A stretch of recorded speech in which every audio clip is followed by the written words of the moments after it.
Si jamais l'argent venait disparaître, il y a une catégorie de personnes que ça rendrait très heureux. C'est très simple, l'argent ça leur prend la tête. Ce qui compte pour elles, ce sont les liens tissés avec les autres personnes. Bienvenue dans la tête des connecteurs. Car oui, c'est cet archétype qu'on va parler aujourd'hui. Un archétype ultra doux, hyper relationnel, mais un peu beaucoup déconnecté de la réalité financière. Allez, on y va. Bienvenue sur Unitips, le podcast de ta grande sœur pour t'aider à gérer ta thune et ta vie. Que ce soit seul ou avec mes invités, je te partage tout ce que j'aurais aimé savoir plus tôt afin que tu aies toi aussi les cheat codes de la vraie vie. Hello et bienvenue dans ce nouvel épisode et aujourd'hui on va parler des connecteurs. Le connecteur, comme son nom l'indique, il fait des connexions. Voilà, c'est fini, bonne journée, au revoir. Et voilà, c'est fini pour aujourd'hui. Non, je vous rassure. Non, on va aller un peu plus loin. Mais effectivement, c'est ça. Le connecteur a une capacité à faire des liens époustouflantes. C'est son super talent, c'est son don, c'est son super pouvoir. Il se lie avec les gens comme il respire.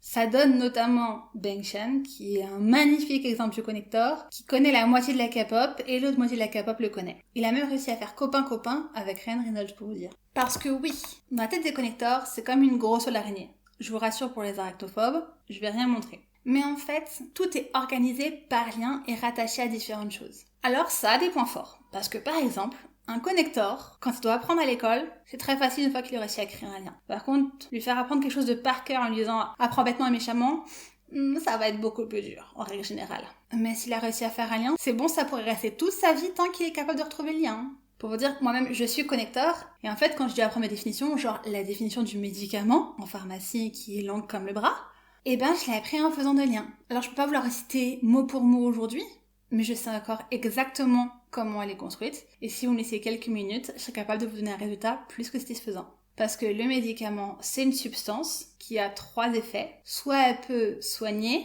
prévenir et maintenir. Vous voyez, je suis loin des 3. Mais je me souviens plus forcément du 3e immédiatement. Mais si vous me laissez creuser, je retrouverai facilement.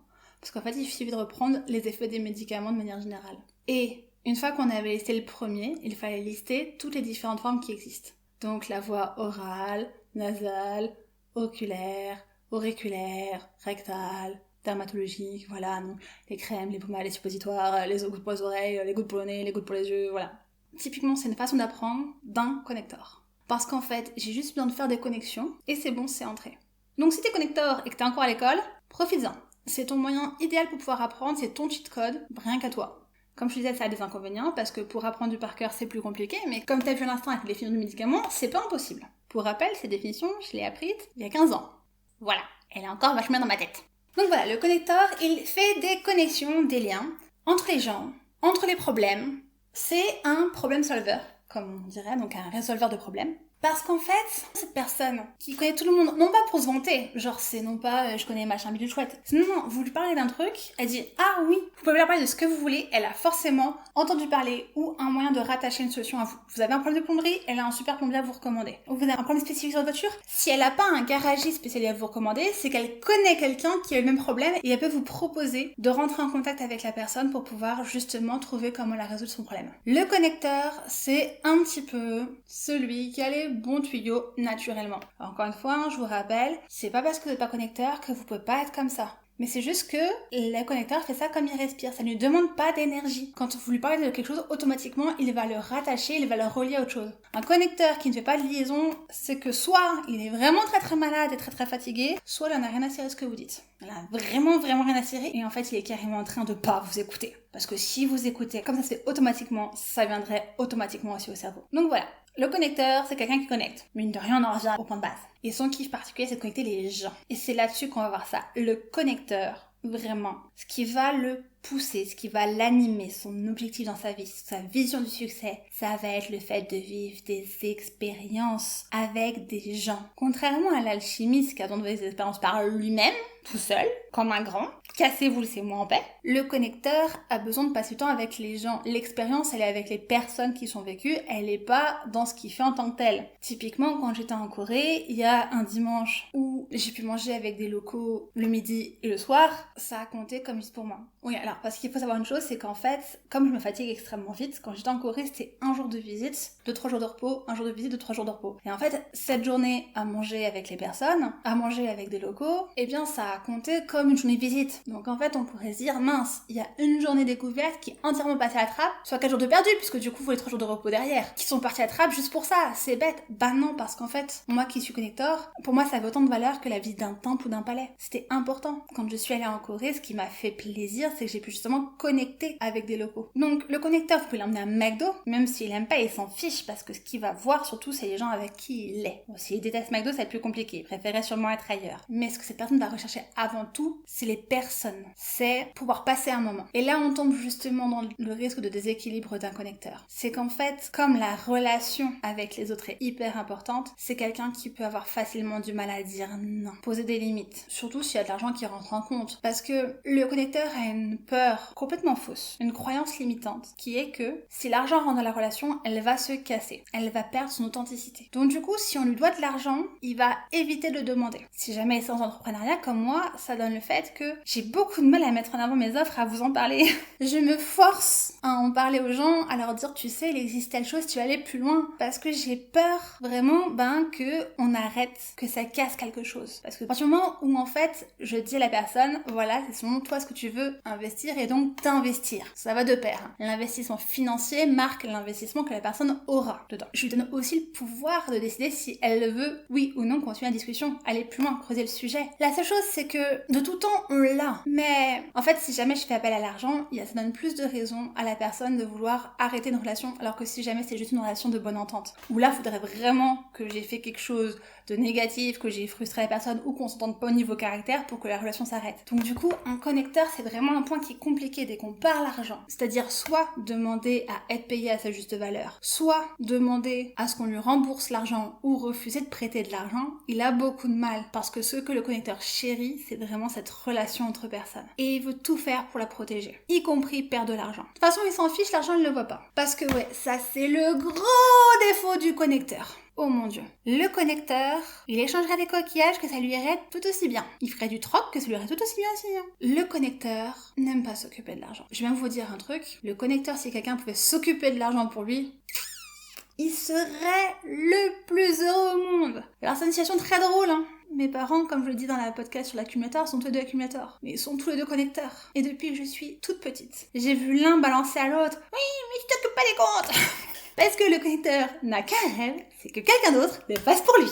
Voilà. Et ça a des avantages et des inconvénients. Je sais pas si on peut vraiment parler ça d'avantages, mais un connecteur aura beaucoup plus de facilité, si on peut dire, aura beaucoup plus tendance à se retrouver dans une situation où il est aidé par quelqu'un de l'extérieur, et il lui vivra pas trop mal, ça va, merci, c'est gentil. Comme en fait, il délègue à l'autre, si jamais, à un moment donné, il faut déléguer le fait de faire rentrer l'argent, ça ne touche pas son ego, particulièrement. Alors, ça peut en fonction de ses archétypes, ou des valeurs qu'il peut avoir, oui, ça c'est sûr. Mais par exemple, moi je suis connecteur, à l'heure actuelle, je vis uniquement des aides de l'État et de la complémentaire de ma mutuelle, et ça me va très très bien. Je n'ai aucun mal à en parler. A contrario, ma coloc, quand on était en colocation, elle avait la hache. Elle n'aimait pas le dire. Elle le vivait mal. Et dès que ça s'est amélioré, elle a tout de suite vu pour avoir un travail. Parce que vraiment, elle, ça touchait sa notion de qui elle est. Un connecteur, non. L'argent n'existe pas pour cette personne. Donc du coup, ça rentre par une oreille, ça sort par l'autre. Dépendre de quelqu'un, ouais ok, c'est comme ça. Ok, voilà. Bien sûr, après comme je disais, par rapport aux valeurs ou à l'éducation personnelle ou les autres archétypes, typiquement un roller, il aimera peut-être pas forcément ça. Donc un connecteur roller, il a peut-être pas forcément envie de dépendre de quelqu'un d'autre. Mais c'est un avantage, si on peut dire, dans le sens où c'est moins prise de tête pour un connecteur, par exemple, d'arrêter de travailler pour pouvoir s'occuper des enfants. Ou de devoir faire appel aux aides de l'État pour des raisons de santé ou quand c'est un problème à droite ou à gauche. Par contre, ce que je suis sûre qu'il y a un inconvénient, c'est le fait de pas gérer son budget. Parce que du coup, le connecteur n'a aucune vue sur son argent.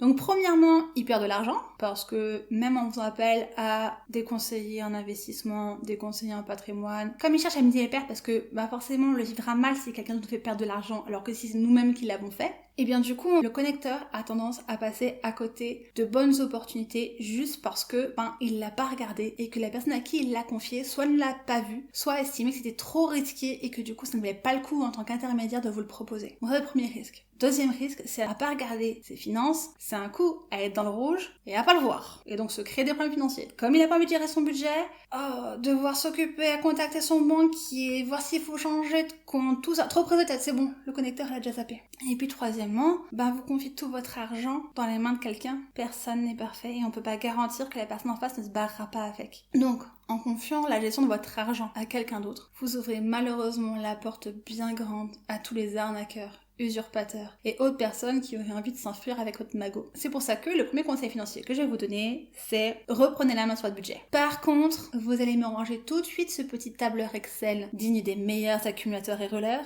et à la place, on va faire 100. Des grosses catégories. Ça sert à rien de séparer ce qui n'a pas besoin de séparer. Typiquement moi, les croquettes de mon chat et sa litière, je les achète en même temps que je fais les courses. Les frais mensuels de l'achat assistante, ils sont inclus dans mon budget bouffe. Mes assurances pour la voiture et le logement tombent en même temps. Bon, je me casse pas la tête, hein. Il y a marqué assurance, 50 € et c'est marre. On arrête là, j'ai pas besoin d'avoir le détail. Je sais qu'il y a l'assurance qui tombe le 2 du mois, il faut que j'ai 50 € sur mon compte, c'est tout. Deuxièmement, privilégiez tout ce qui est virement automatique pour votre épargne. Genre ce truc comme en place une seule fois et après t'es tranquille. Et sincèrement, si t'es connecteur, je t'encourage à surveiller la fin du mois d'août parce que je vous prépare justement un atelier sur le budget. Et pourquoi pour les connecteurs ça va être très bien? Parce que le souci c'est que même si jamais tout est mis en place, tout est automatique, il faut quand même s'y mettre un moment. Et le connecteur il repousse. Il a pas envie. Je peux comprendre. Donc, lors de l'atelier, on va se poser et on va faire ça ensemble. C'est le moment idéal pour venir, profiter de l'énergie du groupe, pouvoir t'y mettre. Tu planifies tout et après être tranquille, tout est fait. Donc pour revenir sur le budget, fais quelque chose de simple au maximum, les grandes lignes.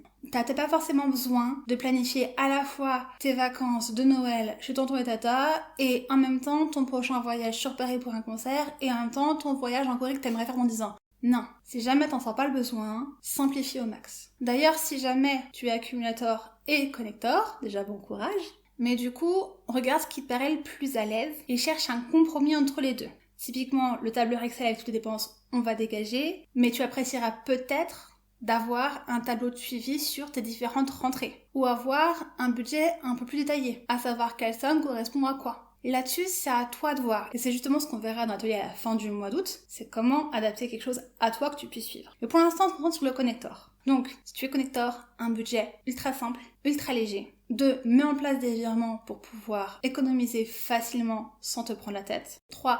Comme l'alchimiste, tu as besoin de prévoir le projet avant d'économiser plutôt que l'inverse. Parce que oui, je te rappelle que t'aimes pas l'argent. Alors contrairement à l'alchimiste qui le trouve comme étant perdu, toi, ça te saoule. Et tu vas non pas chercher à le dépenser en permanence, mais tu vas rien faire pour économiser. Alors que si jamais tu sais déjà quelles personnes tu vas pouvoir rencontrer, quelles expériences humaines tu vas pouvoir vivre, tu seras beaucoup plus motivé tout d'un coup à pouvoir justement aller mettre les mains dans le cambouis et économiser. Et enfin, quatrièmement, privilégie un système de gestion simple. On a parlé tout à l'heure des virements automatiques, mais les enveloppes numériques sont ton meilleur ami. Voilà.